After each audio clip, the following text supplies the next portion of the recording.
Neste ano de 2025 tivemos um ano de estreias.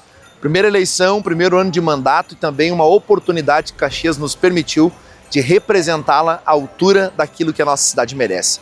Sou muito grato porque neste 2025 nós pudemos representar a cidade nos seus anseios, dialogar com o poder público, estar presente nos 4 cantos da cidade, ouvindo, atendendo e demandando juntamente com as pessoas, construindo ideias, construindo projetos, apresentando demandas e podendo representar os anseios do povo.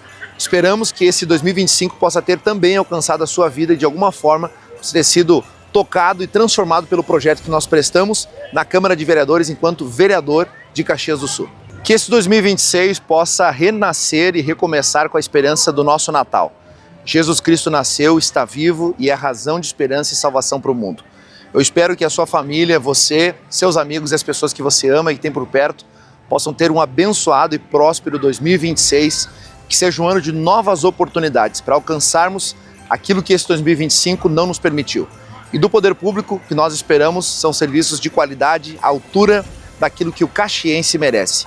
Somos uma das 50 maiores cidades deste país, uma cidade pujante, vibrante e que demonstra a sua capacidade não somente com o trabalho, mas também com a fé, a espiritualidade e com os valores da família.